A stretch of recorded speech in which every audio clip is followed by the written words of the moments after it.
house is burning, but we're still sitting in the glow. Phones charged, lights on, pretending we don't know. But the forest is silent, the river's running low, and the flame on our plates is the strongest fire we throw. Put out the fire, put out the fire.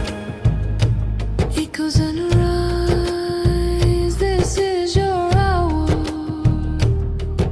7 boundaries broken, the earth pushed past the line.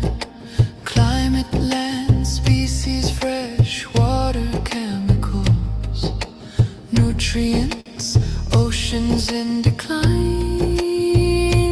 Not danger, disaster in real time. Put out the fire, ooh, put out the fire.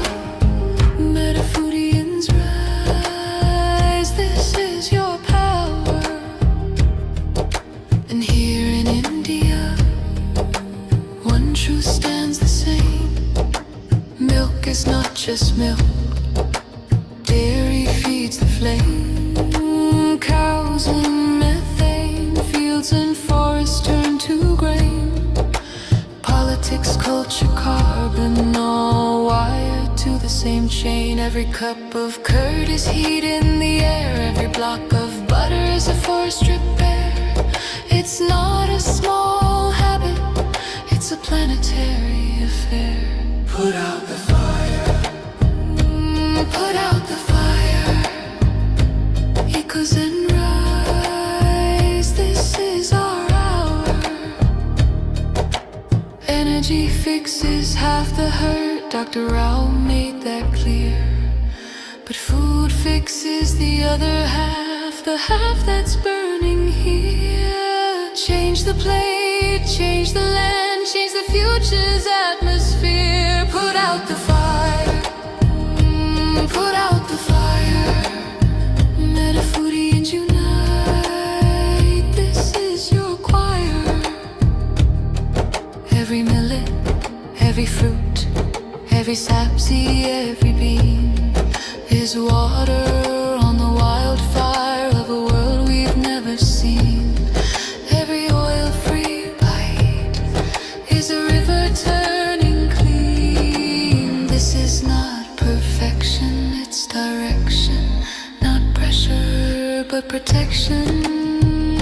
A week of choices can cool a generation. A company's courage can ignite a nation. Put out the fire, ooh, put out the fire. Echoes and rise, this is your hour. Metafoodians unite, Metafoodians ignite, sharing love in the metazone, lighting the path to a cooler home. Put out the fire, ooh, put out the fire. Together we rise, together we inspire.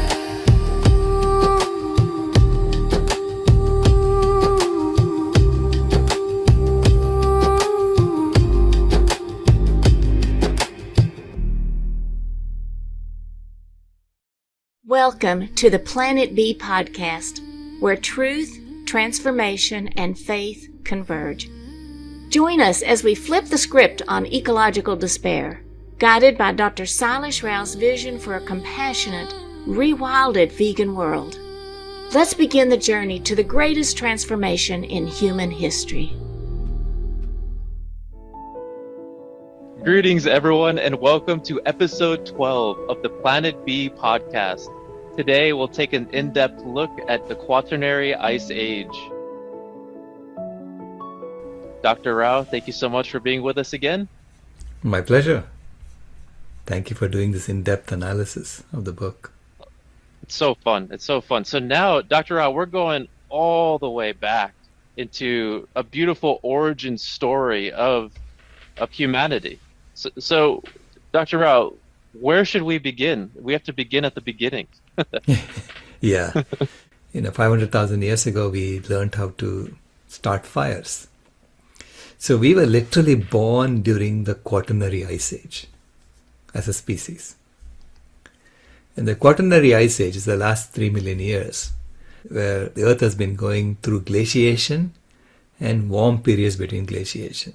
And it's we have never seen that in the fossil record, nothing like this, where it goes in and out, in and out, in and out. The temperature goes up and down, up and down, up and down.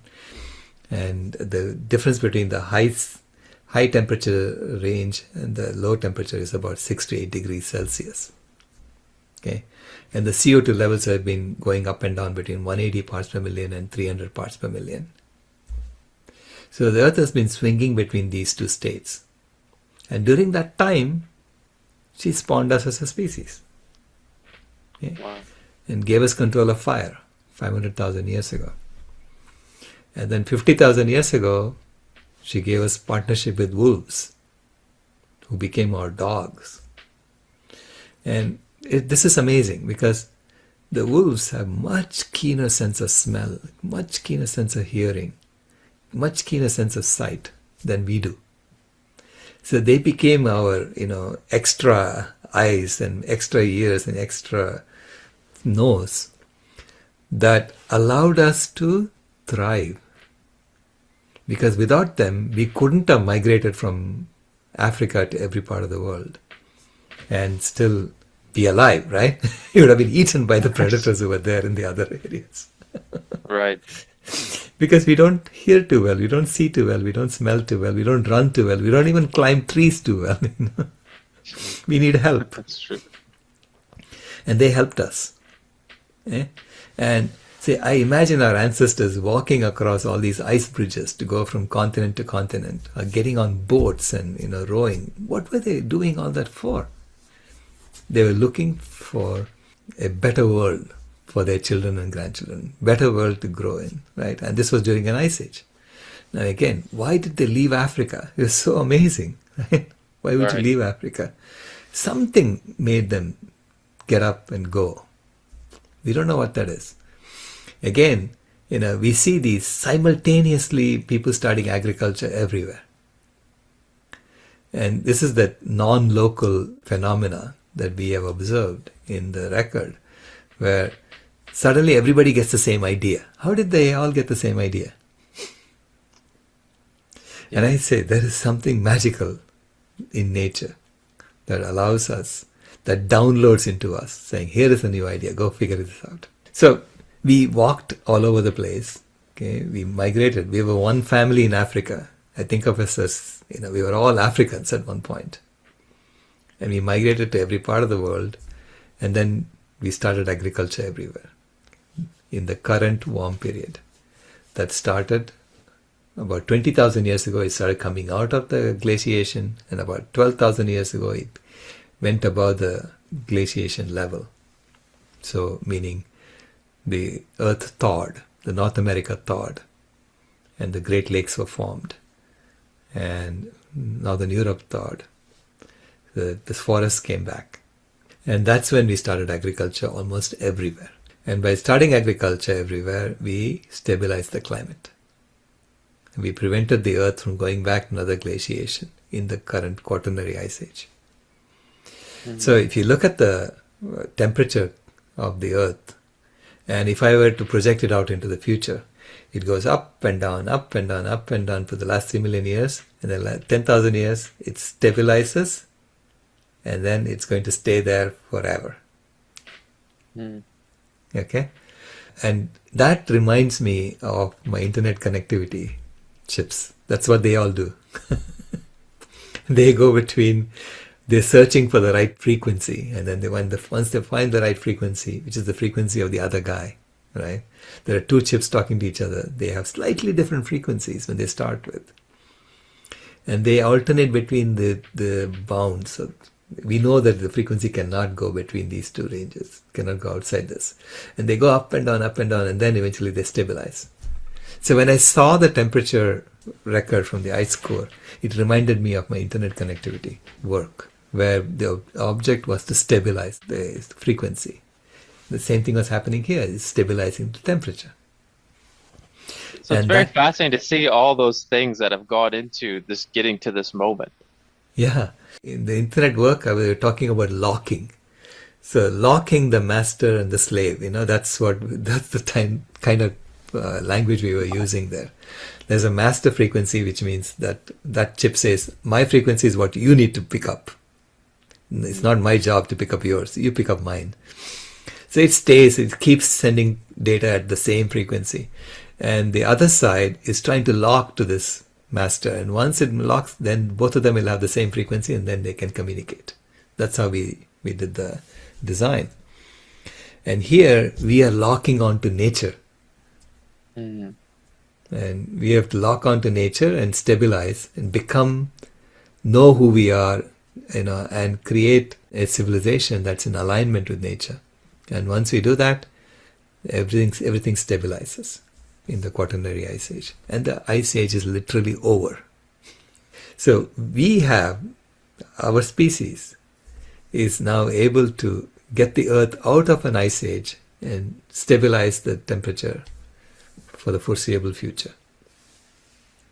And Jim Hansen actually said this. He said, the Earth will never go back to glaciation as long as humans are around. He said that once, and I said, aha, that's it, that's our role.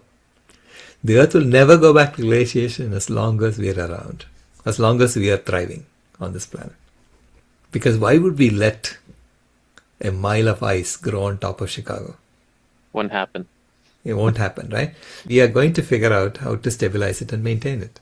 And then, we'll be in alignment with nature. It's like we are tuned to nature now.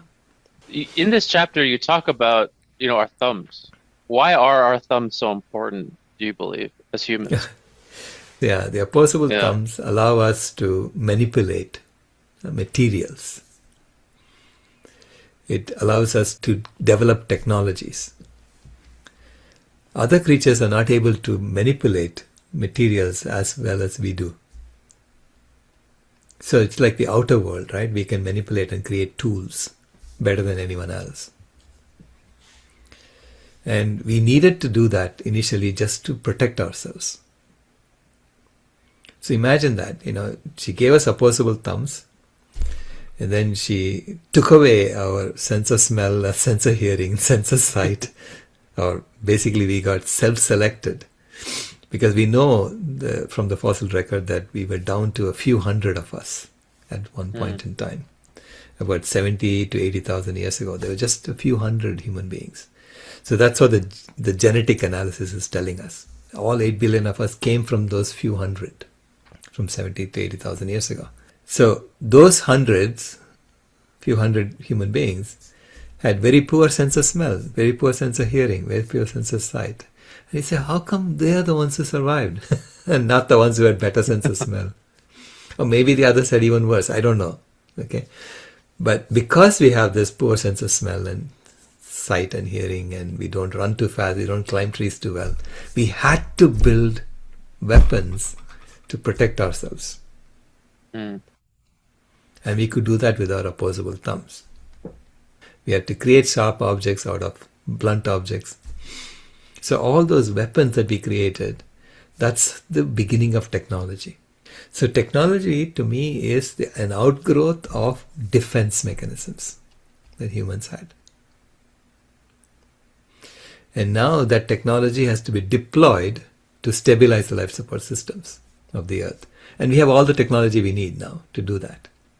We have all the sensors and the temperature sensors, all the sensors for gases in the atmosphere, So we know we have all the things that we need in order to understand the environment that we are in. And we have to then figure out how to deploy the technology to stabilize it and maintain it. Maintain it on behalf of all life. Right? And that will end the Quaternary Ice Age.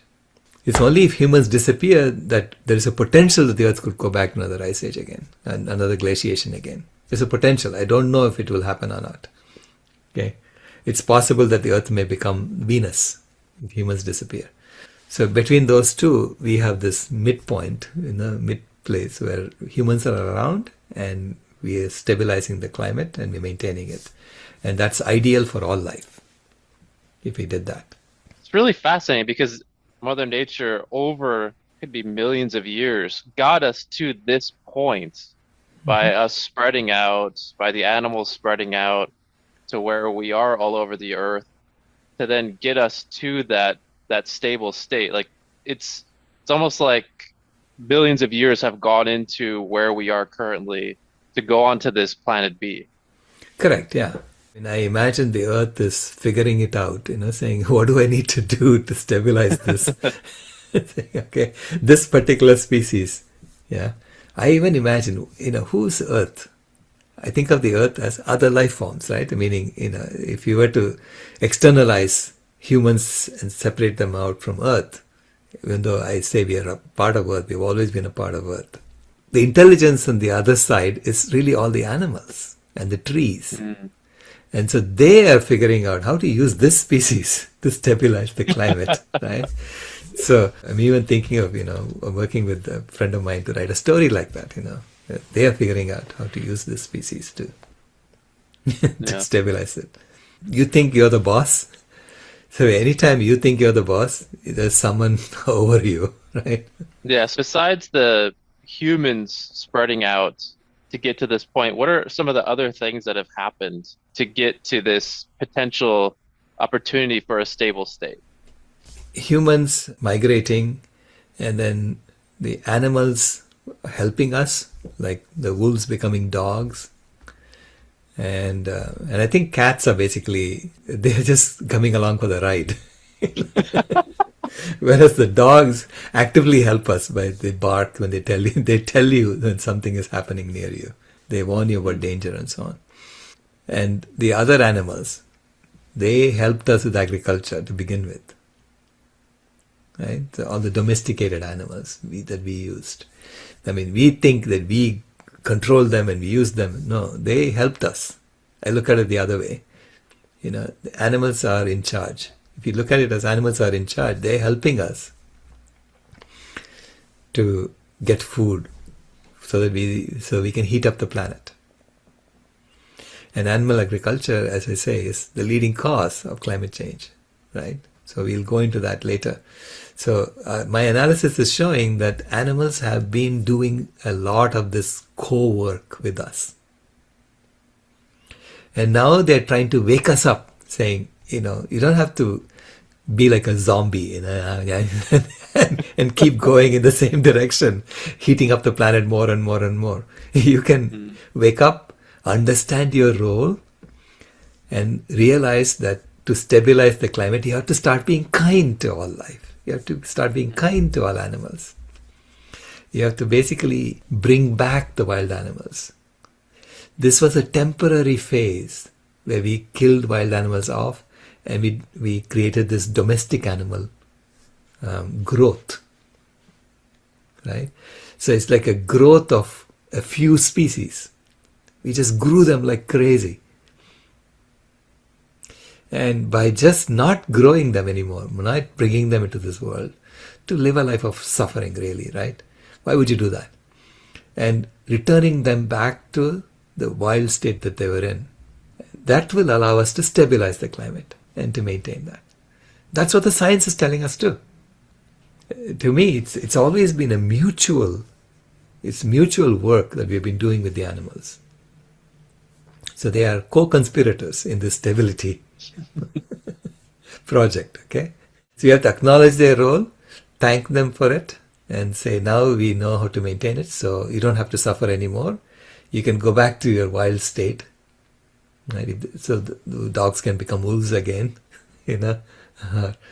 So bring back the wolf and live in harmony with all of life. That's beautiful. And it's interesting too, because there's so many videos and so much content coming out about the animals are clearly showing us to be more compassionate. I feel like at this time more than ever. I have a couple of stories I can tell you, which is not there in the book, I think. Yeah, like the story of the Akashinga in Zimbabwe, where Damien Maunder observed that when you have men as the anti-poaching squad, the rhinos attack the men. But when you have women as the anti-poaching squad, the rhinos never hurt the women. Because the rhinos know the women have never hurt them. Wow.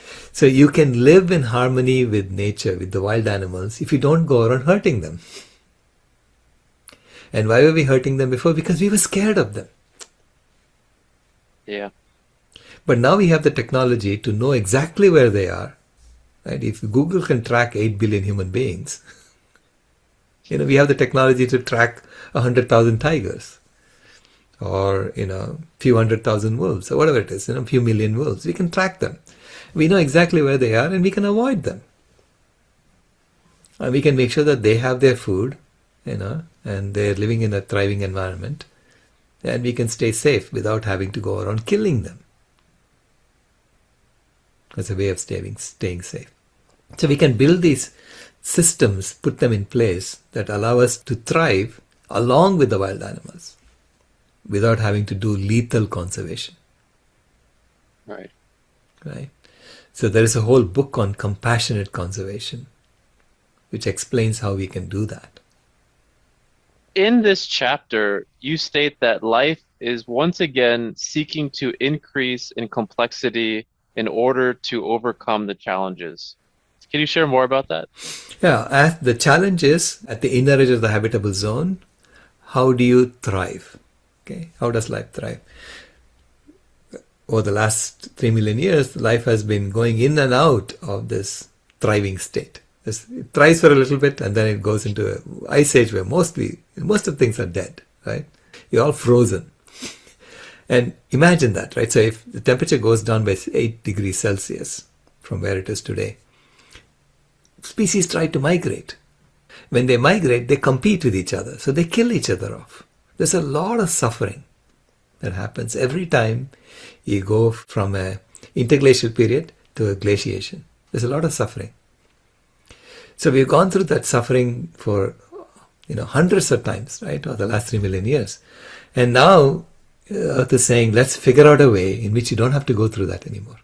So there's this temporary suffering that happened over the last 10,000 years, where animals were enslaved, humans were enslaved. We all went through this tremendous suffering. But in the process, we have built this technology that will allow us to stabilize the climate and reduce the suffering going forward for a long, long time.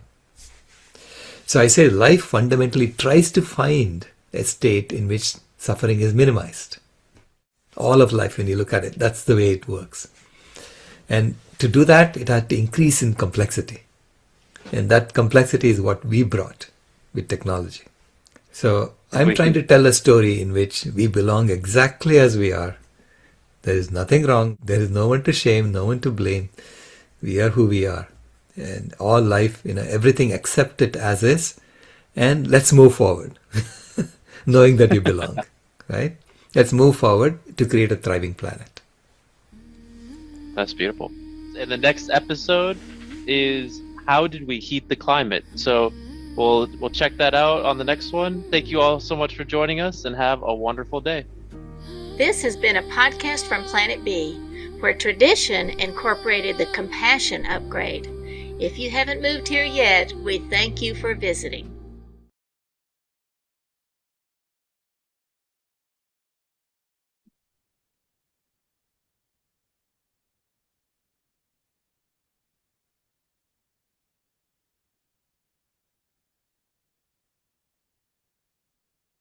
So I noticed that there was some overlap in the discussion between what happened last in episode 11 as well.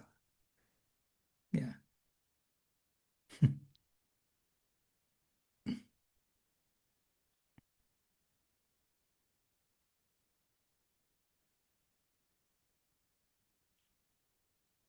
Go ahead, Brittany.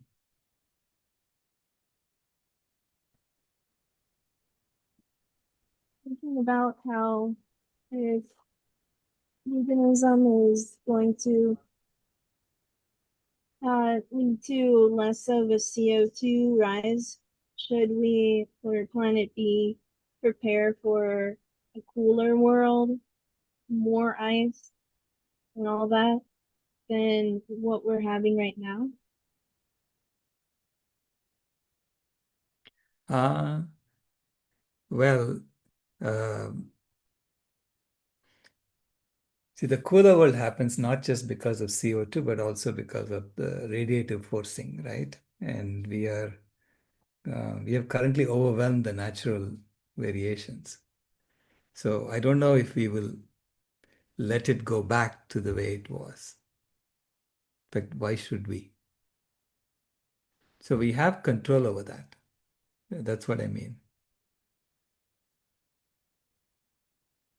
Yeah, but if the Earth cools, then ice would grow back, right? So we would kind of see at least the ice age prolong, and then probably, well, I probably wouldn't say increase because even if we go vegan, from what I saw, the CO2 still rises, temperature still rises, but I don't know, I'm not quite certain those would be accurate because we haven't really had a fully vegan world, so maybe Mhm. it would be negative, and there do you see it being negative and cooling by any chance in a vegan world, or I would don't, the Earth still heat? yeah, I don't see it going below the radiative forcing that was there in 200 years ago. Um, so maybe stabilizing around 350 parts per million in CO2 or somewhere below that, and uh, stabilizing at around 1 watt per square meter or so, instead of the 3 watts per square meter that we are heating by at the moment. Well, then if the CO2 decreases, then I could imagine some global cooling. The thing is that when you go in a vegan direction, you don't need and as much land as when you have animal agriculture. So if there is ice that comes back, I mean, it might not be the same permafrost that we have, but if the ice comes back, then we wouldn't have to worry about it too much because most of the vegan foods are in the biodiverse regions of the equator, so I Mhm. don't see it as much of a worry, but I still think, and it'd be warmer there anyway, but I still feel like that the ice caps might get bigger if we go in a vegan direction for the world. Yeah, do you see that, or is it just me? Yeah, first of all, we need to get to that point. I'd rather we focus on getting to that point where that becomes a real worry. And by that time, we will know much more about what is going on, right? Jim Hansen said that as long as humans are around, there'll be no more glaciations. And he's basing that on the fact that we've already overheated it way beyond what way beyond what natural variations are. So we overwhelm the natural variations. Well, it's So good to prepare, just in case, right? But yeah, right, that's right. what I was thinking about it. We can get Allison's next.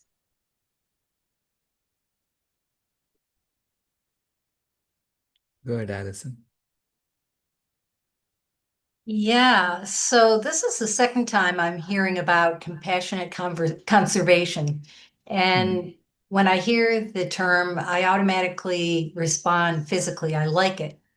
And I wondered if it's just a renaming of something that's already been in process, or is this something new? It's renaming. Basically, it's renaming what people used to call as sacred conservation, where you treat everything as sacred, leave it alone. Um, there, um, the way they used to do this in indigenous communities in India was to the priest would come and designate an area of the forest as sacred. Okay, I mean thousands of acres. Just go around and say that's sacred, and that becomes a source of biodiversity for the forest. What happens is The people agree that if any animal runs into that, the animal is safe, not touched. Ah, ah, And the I like animals know, they know this very that. soon. They figure it out. Mm-hmm. So anytime they're Mm-hmm. chased by a human being, they're running into the sacred zone. Mm-hmm. So Mm. so that becomes a zone of um, biodiversity for the whole forest, right? That is a Mm. form of, I guess, compassionate conservation, you could call it.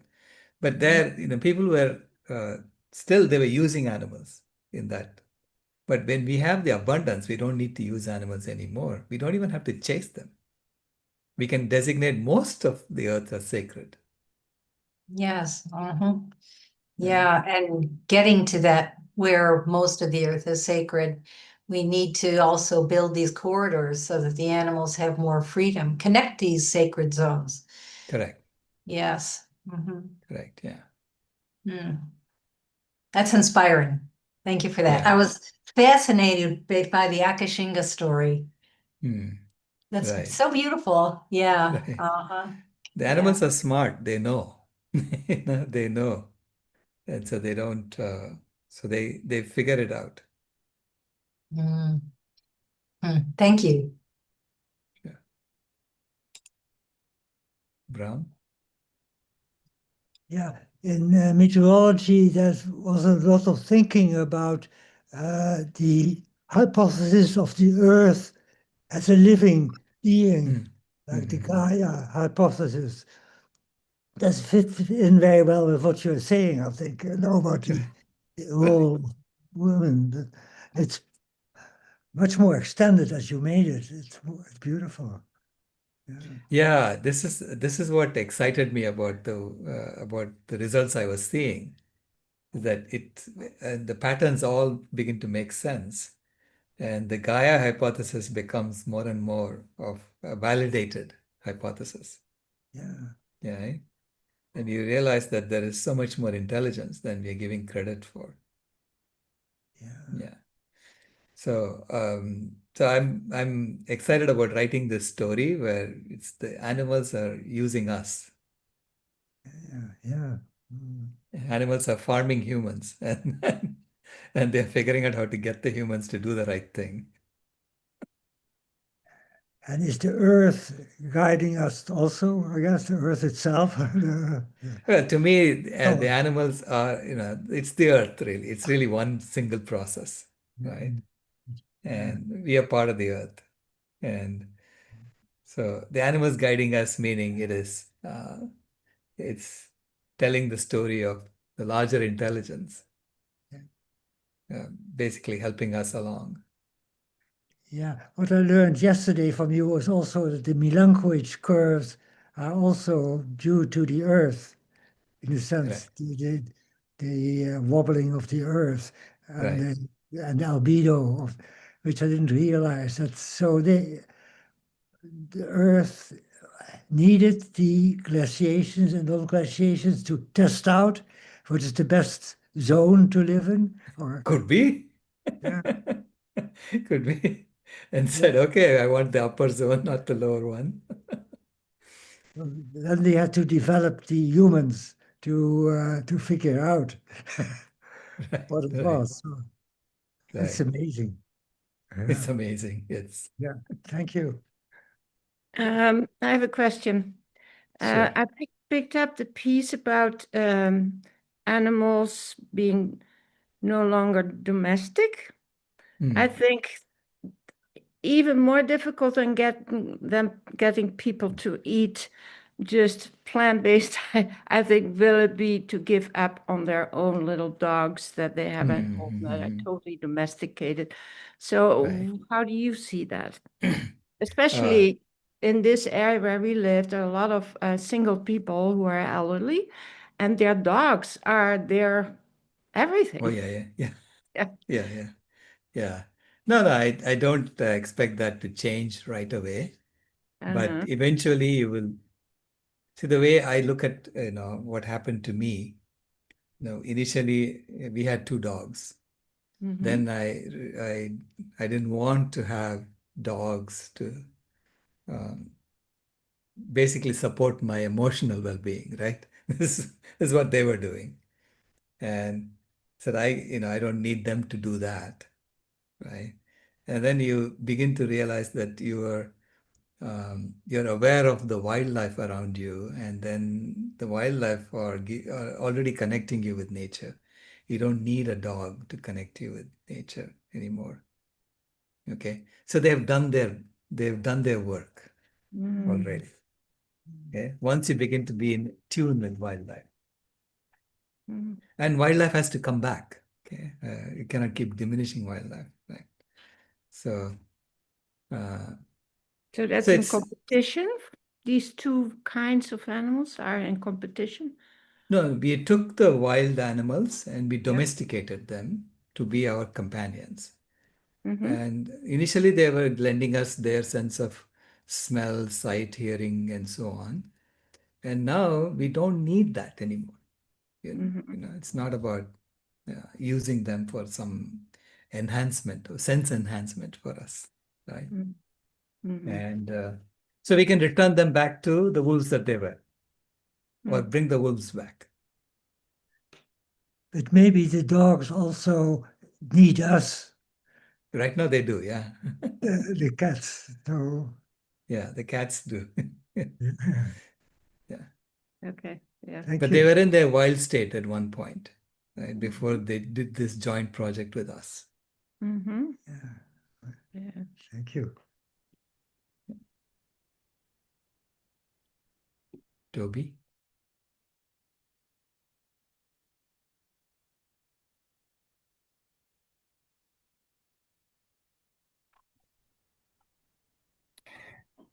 Hey, Dr. Rao. Yes. Um, yeah, I want to talk again about the Ice Age idea. Mhm. I guess, would you say we're right in the middle of this great Ice Age that we're in? Right. Yeah. And we're also entering a glacial period as well, about Right. 5,000 years ago. And I want to understand, you talked about it last time, but a bit more about the like the wobbles of the Earth. This Mhm. because that's like something that is what the Earth does naturally. And you're saying it was reflecting the sunlight's reflecting off the ice and the Mhm. snow, and something with the CO2 as well. So we've surpassed the idea that it can actually get colder, Right. even though we're in like the peak of an ice age and a glaciation. But we're not in the middle yet of the glacial period. So I'm still wondering if you could explain a bit more about how it can't even get colder, even though these movements are happening. Yeah, the movements are happening, but the variations in the amount of sunlight that trigger the amplification is only on the order of 1 watt per square meter, right? Just a small change is enough to get amplified. So the way it gets amplified is through glaciation. So as the ice builds up, it reflects more sunlight, and that makes it cooler. So Mm, then the ice builds up more.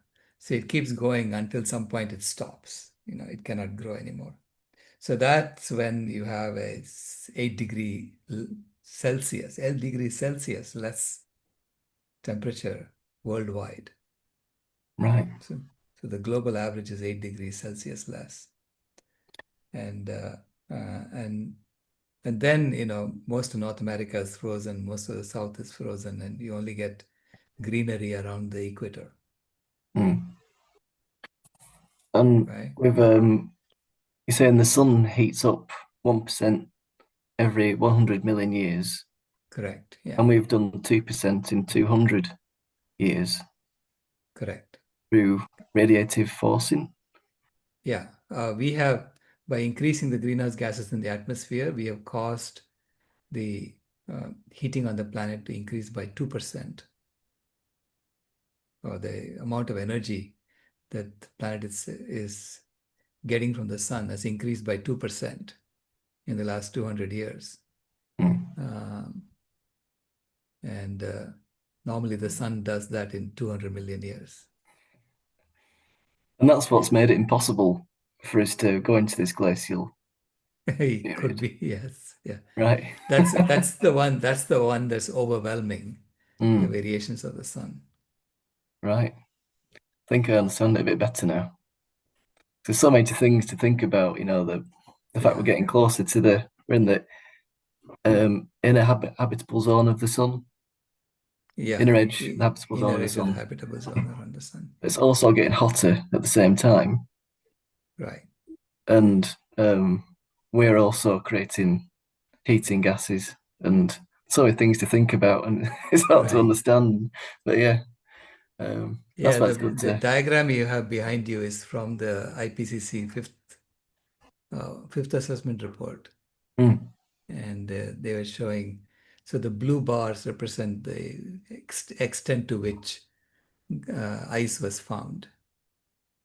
So the latitude is on the right hand side. So it says up to 33, 40 degrees latitude. The ice had come down. And previously it happened 300 million years ago. right, which Yeah, up here. right. Yeah. Yeah, wow. And so And when you it, can, sorry. and you can see that the CO2 level had gone down there. Hmm, That's the right, glaciation here. happened. Yeah, Yeah. Well, it used to be a lot hotter from right, CO2 right. because the sun was cooler. There's, some feedback loops that happen and Hmm, the kind of life changed. Lots of things hmm, changed, right? hmm. 300 million years ago. Before that, it was not primarily oxygen-based animals. So anyway, there's a big dance going on between Yeah, life, the sun, and the earth all together. Okay. yeah, that's And beautiful. yeah, It's a beautiful thing to think about. Okay, thank you. sure thing. Hey, Hello, Rebecca. Dr. Brown. Hello. I'm thinking about the animals that you said are using us. And I know you in a way, but Right. I think I've been thinking about the birds and all the animals that know when a tsunami is coming and the birds that eat the French fries that are left on the ground. And I think if we would be better, we don't want to be using the animals. I mean, we don't want experimentation. We've done enough of that. Mhm. So I'm thinking we need to be better observers. Maybe they are just such observers of what's going on to live in their environment. And then I'm wondering, are you talking about maybe a bigger picture of how they're using us, or maybe it's the whole universe that's using us? Right. Yeah. One, It's how do you tell the story? Right. So we want to tell a story in which no one feels like we have been bad people or been good people. This judgment doesn't have to happen. This is the way it was. This is the way it happened. Right. And so now we put everything on the table and say, how do we move forward? okay, And I see. yeah, Yeah. no more, because if you have to go fix everything that happened in the past, you're not going to put out the fire. So you have to tell a story in which we can leave that behind and move forward. And that's this kind of story I'm looking for. Okay. So you don't want people to focus on the past or to go fix the past, and yet we have to look at it to see where we're going. Correct. Yeah. Correct. So you have to tell a story in which it's not about blaming anyone. It's about this is the way it happened. And the earth is so much smarter than us. She's and she's accomplished her objectives, which is to create homeostasis for herself. And she did it for the first 10,000 years without us even knowing it. Right? And now we are beginning to know that that's what happened over the first 10,000 years. And now we can have some humility. Not to think that, we are the bosses of the planet and things like that. So we have to let go of that ego, right? Puncture that ego, come down to earth and start serving. Thank you. Yeah.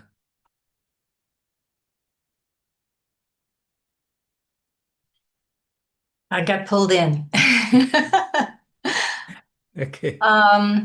So the message about the quaternary age is, for me, miraculous, because when you talk about how humans moved out of the ice age and spread all over the world, and we don't know what caused us to do that. So I'm seeing that just like we used wolves as our partners in making that journey, what are the tools now that will mysteriously support us? You said we have everything we need, and you talked a little bit about being able to monitor where the animals are, but what are some of the new tools that you see that we'll be able to put to use to to help us to get through this transition? Yeah. I'm speaking to an entrepreneur tomorrow about AI and how AI can help. Because, like I was telling my colleagues that we have to completely change the curriculum for engineering education. They're saying, oh my God, it's going to take years to do that. I said, no, AI can do it in an hour. It's not that hard, right? Because AI has just made everything so much more productive. Right? I mean, so this is the kind of amplification that we have created, with our tools that we can now use to hew a path going forward. That's So good for all of us. Yeah. how would that work? How would AI help us to create a new education system? What's your thought about that? Well, it can first of all collect. We can collect all the things that the best practices from around the world Mhm. and make it available quickly. Right. So AI think of it as a tool that can help you realize your desires, your wishes. Now, it can be used for good or for bad. Or, I mean, it can be used to support life or to extract from life, Yeah, right? Because it's a great amplifier. yes. So So, while you were traveling a few days ago, one of the questions that Toby had, and I see he has his hand up, is mm, how do we educate young people? And so it's been kind of on the edge of our conversation over the right, last few days. right, How do we enable ourselves to go through this transition? So right, obviously, all of us are here on Zoom today. It's something we weren't doing a few years ago. right. Yeah. Life was much more cumbersome, even before cell phones, everything has changed so much. So I'm trying to envision how we're going to manage this transition and how Mhm. it is that we can use these tools, how we will use these tools to enable us to make that transition in ways we hadn't thought of. And Yeah. yeah. But AI is a tool like any other, right? And it amplifies our actions. So it's like now we have much bigger hands, right? You can do things quickly. Now it uses a lot of energy, as Paige is pointing out, uses Yes. water and electricity, etc. But if I were to count for the same objective that I'm trying to accomplish, let's say I want to make a movie, right? Mhm. If I want to make a movie using traditional approaches, I would require so much energy, so much time. And you count that and we say, okay, if I use AI to do the same movie, am I using less energy or more energy? Am I using less time? Definitely, right? Yes. But even energy will be less if you count that way. But the thing is, Yeah. if AI is used to make cat videos, or funny videos, or Yeah. put hats on people's heads in photographs and things like that, Mhm. you're wasting resources, right? So you're not using it for an objective Yes. that's for the well-being of all life. And I say, if you're using it for the objective, that's for the well-being of all life, please go ahead. It's a tool that's available to you. But please Mhm. don't misuse it for putting hats on people's heads Yeah. and things like Mhm. that, right? Yeah. Uh-huh. Because that's an unnecessary waste of energy. Yeah, that's very, very helpful. I see that. Yeah. It's All our right. new opposable thumb. It's a new opposable thumb. Yeah, it's just a much bigger opposable thumb. Like the internet was the same thing. Hmm. The internet is also a great amplifier. Whatever you thought you could do, you can do it faster now because of the internet, right? Same with AI is basically taken the resources of the internet, puts it together and does logical conclusions. It's like, I have in my mind, I have a movie, I can make it happen, within an hour or within a day or whatever it is. Now, do I use it for my own aggrandizement, or do I use it for the well-being of all? That's where the dichotomy happens. Yeah. And so you have to be cognizant of that and not use it for frivolous purposes. Yeah. Excellent. Yeah. So I'm now so intrigued about seeing new ways that we'll facilitate this transition, or how we'll discover new ways, or how we'll find ourselves mysteriously doing this in a way we Right. hadn't anticipated. It gives me hope. Yeah. Yeah. Yeah, I was talking to this entrepreneur just a week ago. In fact, we had lunch before I left. And he said, the acceleration that's happening is incredible. He said that what used to take 3 months can be done in an hour. Mm, Okay. And that has happened in just like 6 months, so it's changing increasingly faster and faster. So which means that it's because ultimately AI is saying, give me digital input and give me a desired digital output, and I'll tell you how to get there. mm, Okay. So your input is a story, and the output is you want a movie, and they're both digital, and yeah. it can then do that, right? Mm, It can turn one into the other, yeah. Mm. and is So turning maybe it's one into the because other. of, Yeah. I was thinking that maybe India is so far advanced with internet technology. Maybe that's why India, on top of being vegetarian based, maybe that's why India can lead the way for us. Maybe that's where the solution will come from. Mhm. It's all over the place, no? You can see it. That map was very revealing to me. It shows vegan restaurants all over the place, all over the world simultaneously. It's the Yes. same thing we see in the record about agriculture. It just happened all over the place. It's like everybody Mhm. kind of got the same idea.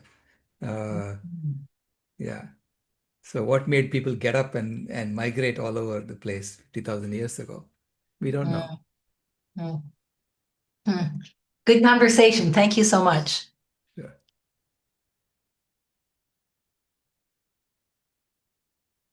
Toby?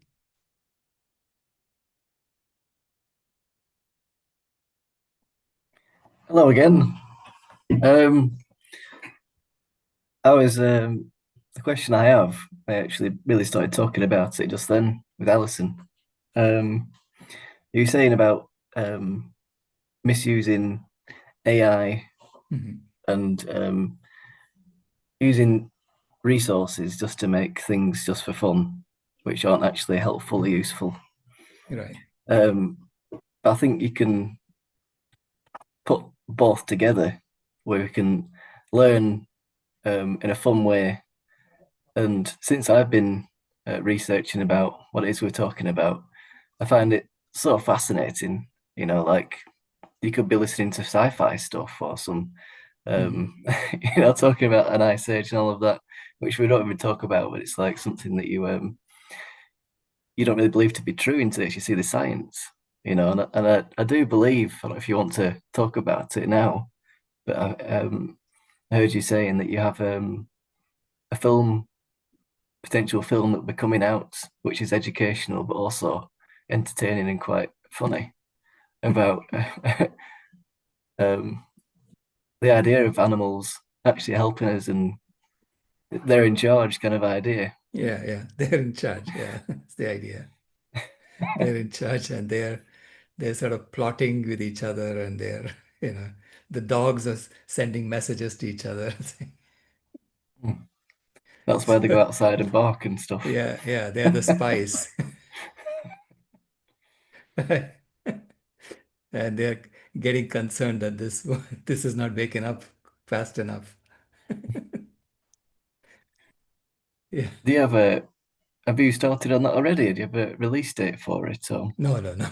no, just an idea. It's still an idea, and All right, we want to make like we'd like to make it a completely AI movie if we can. So right. do it really fast, yeah. We want it Mm. to be done very fast. So that's a perfect example. Right.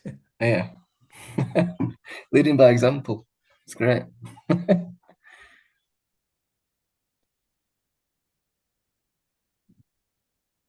Thank you. Sure. Rebecca? Yes, considering how the meat and dairy industry has so well used advertising on, it milk does a body good, et cetera, et cetera. Mm. Unless we get some international guidelines on truth in advertising and AI, I expect they will use AI to do just the same thing.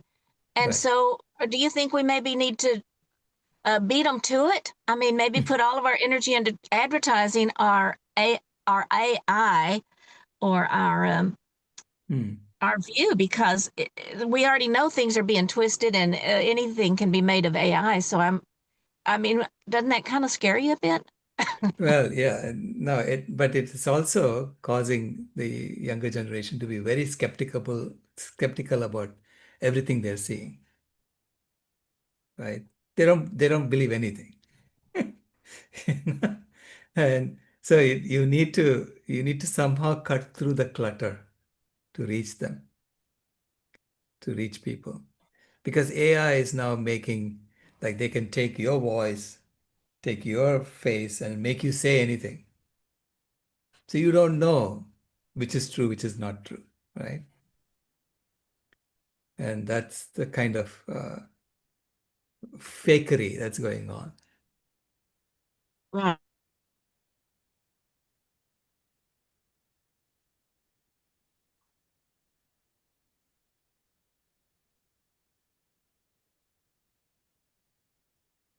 Yeah. Are you frozen? I think she's frozen. Oh, she is. Yeah, okay. Did you hear my question? No. No, you're frozen completely. Oh, I was. Okay. It didn't feel cold. Uh, so what about this truth in advertising thing where we, go ahead and start promoting laws in truth in advertising, and especially with AI? Well, I mean, I'm saying on Planet B, there shouldn't be any advertising for your product. What are you advertising? Are you convincing people to buy your stuff? For what? It should be the other way around, right? People are asking for things as opposed to being told you need this. Okay, Yeah, thank you. yeah, we need to flip everything around.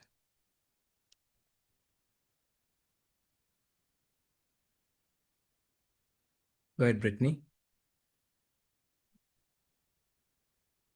Um, chapter it talks about how much bad that people. Well, I don't know if it was in the chapter, but if idea is that if humans could do a lot wrong, then they could do a lot right. And you're saying AI can help with moving that forward a lot, but it's like, is it enough if the side that's doing wrong is able to as well. And even with all the advancements, is it going to help? It's like it if it's an if. It's like if people could do right, but it's like how how much how can we do enough right to make up for all the wrong? And it's like if that's possible or not, and it has to be extra. It's not just doing right, but it has to be right plus making up for all the wrong. And like if that is going to be possible to compensate and overcome all the issues in this world. No, no. The point I'm making is not that there won't be people doing trying to maintain planet A. Right, that's what they're doing with AI, right? Trying to maintain planet A. But we have to not, we not say I abandon AI and I'm trying to do planet B without AI. No, it's a tool that's available to you. Let's use it to solve the problem for people. Okay, and eventually everyone must agree that they want a planet B. We have to bring them along. So it's so that everyone's intention has to be for a thriving planet, right? Because right now they're thinking, oh, we'll keep doing this and we'll go to Mars and figure it out, once we kill this all off. Because they see that planet A is going down the tubes.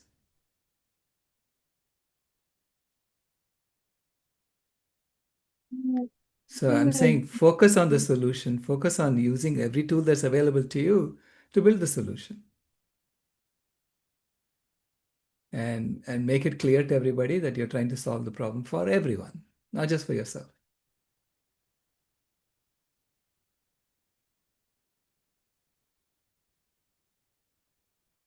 And eventually they'll come along. Okay, everyone will come along. They're already seeing the current system is dysfunctional.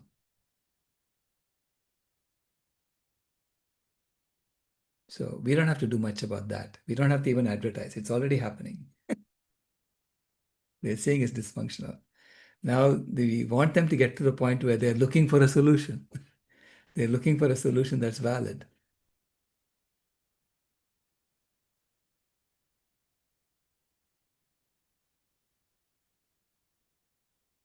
And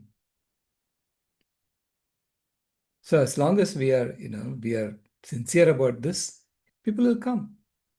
I'm absolutely sure of that. I have total faith in humanity.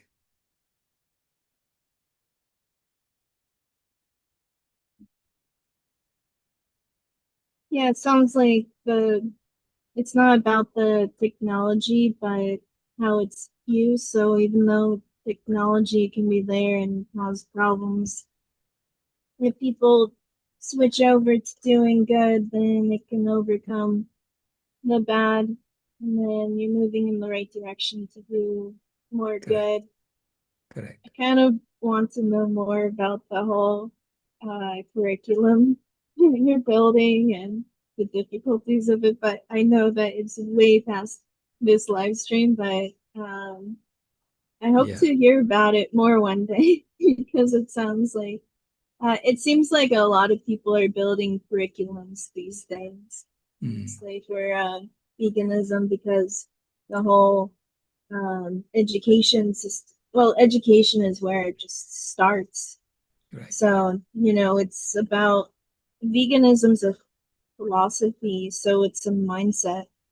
So you need to, but it's like you can't just tell someone go vegan. You'd have to explain how.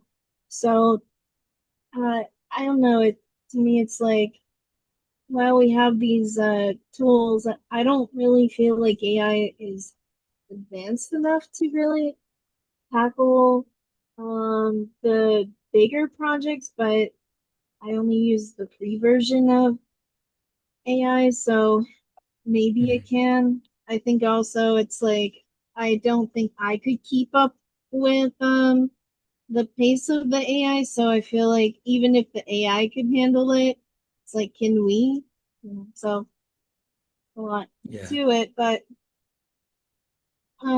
yeah, that's why I worry. Can we get it all done in time? Can we make up for because veganism was just developed in the 1940s, but the amount of carnism has been happening for millions of years. It's like, how do you make up for millions of years of losses in decades?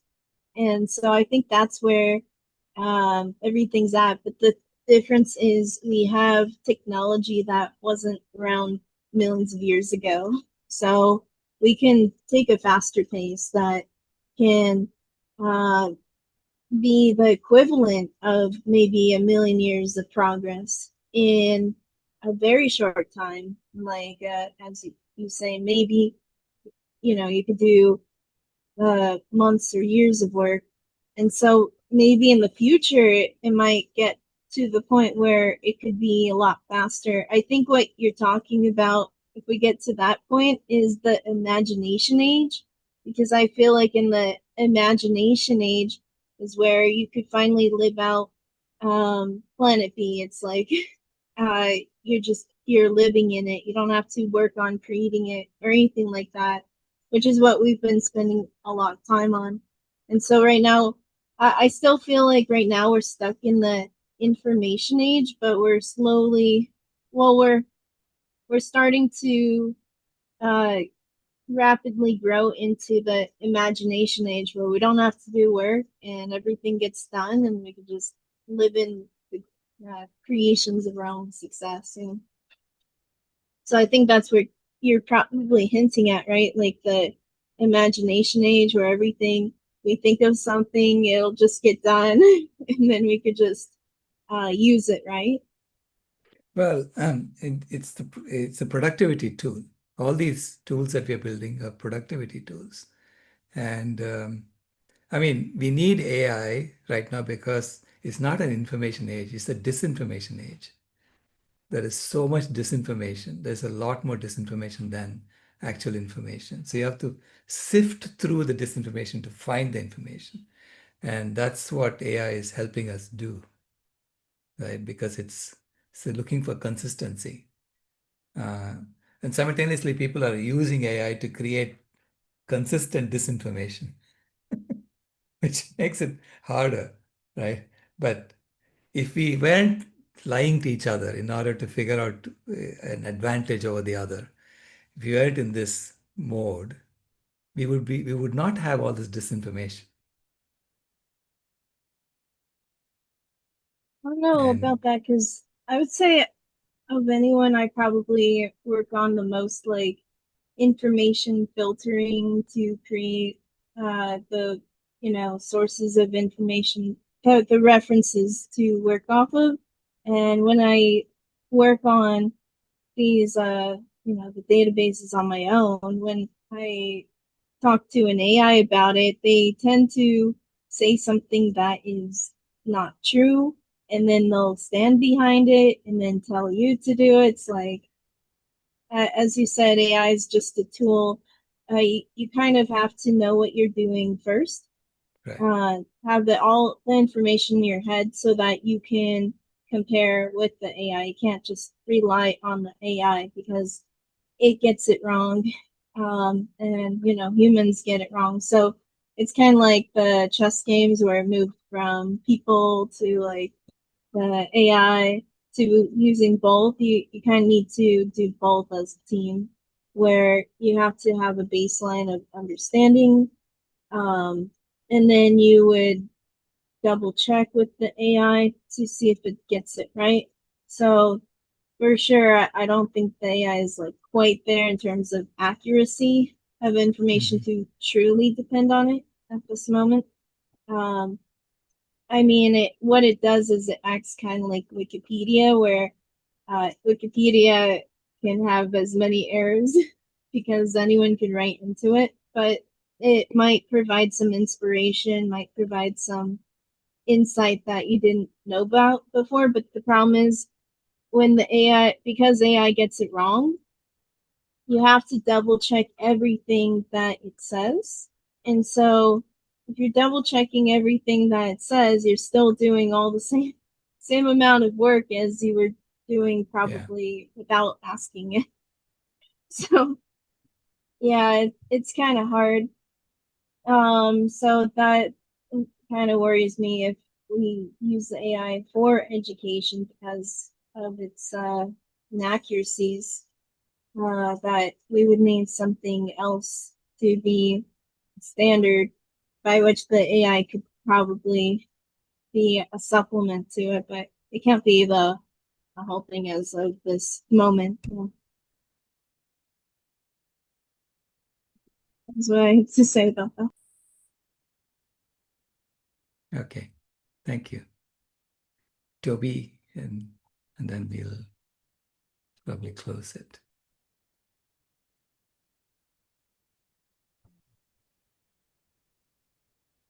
Again, this is a question from my mum who's watching on YouTube, Claire.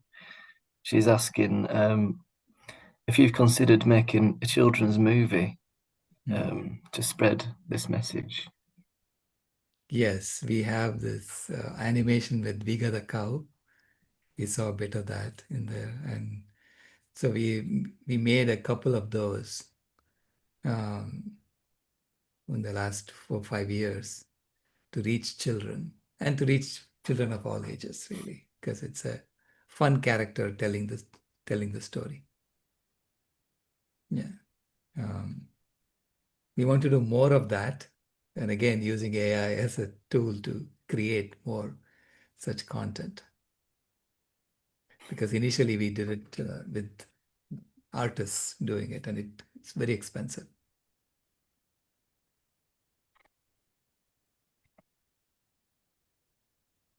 So it's important to reach children and to give them a sense of possibilities for the future.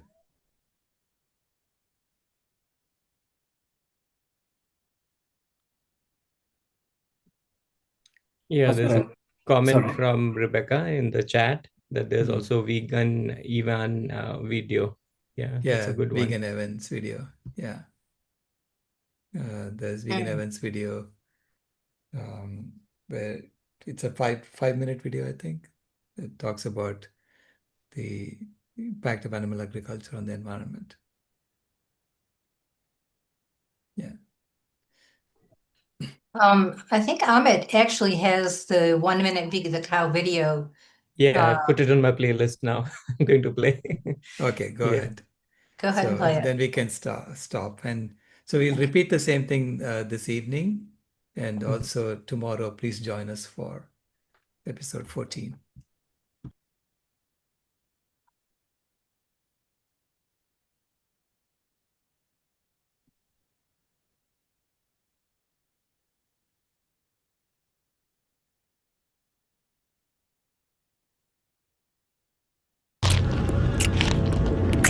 Methane is a greenhouse gas that causes climate change. So much is being emitted that life on Earth is collapsing. Know where most of it comes from? Me.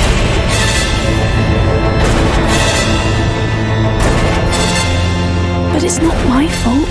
It's yours. There are over 1 billion cows now. To feed us, you tear down forests to create new grazing land. But we need trees to capture greenhouse gases. The climate disaster is human-made, not cow-made.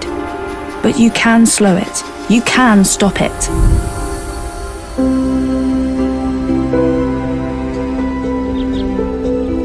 You must stop eating meat.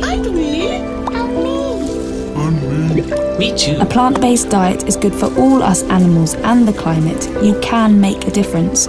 Transform to a plant-based diet.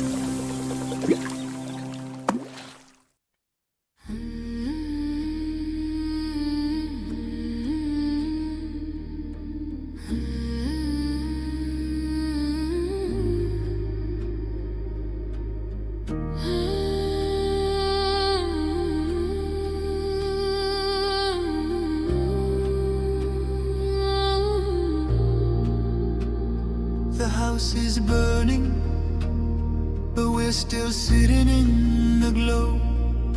Phones charged, lights on, pretending we don't know. But the forest is silent, the river's running low, and the flame on our plates is the strongest fire we throw. Put out the fire, put out the fire. Echoes and rise, this is your hour. 7 boundaries broken, the earth pushed past the line. Climate, land, species, fresh water, chemicals, nutrients, oceans in decline. Not danger, disaster in real time. Put out the fire, ooh, put out the fire. Metafoodians rise, this is your power. And here in India, one truth stands the same. Milk is not just milk, dairy feeds the flame. Cows and methane, fields and forests turn to grain. Politics, culture, carbon, all wired to the same chain. Every cup of curd is heat in the air, every block of butter is a forest repair. It's not a small habit, it's a planetary affair. Put out the fire, put out the fire. Echoes and rise, this is our hour. Energy fixes half the hurt, Dr. Rao made that clear. But food fixes the other half, the half that's burning here. Change the plate, change the land, change the future's atmosphere. Put out the fire, put out the fire. Metafoodians unite, this is your choir. Every millet, every fruit, every sapseed, every bean is water on the wildfire of a world we've never seen. Every oil-free bite is a river turning clean. This is not perfection, it's direction. Not pressure, but protection. A week of choices can cool a generation. A company's courage can ignite a nation. Put out the fire, ooh, put out the fire. Echoes and rise, this is your hour. Metafoodians unite, Metafoodians ignite, sharing love in the meta zone, light in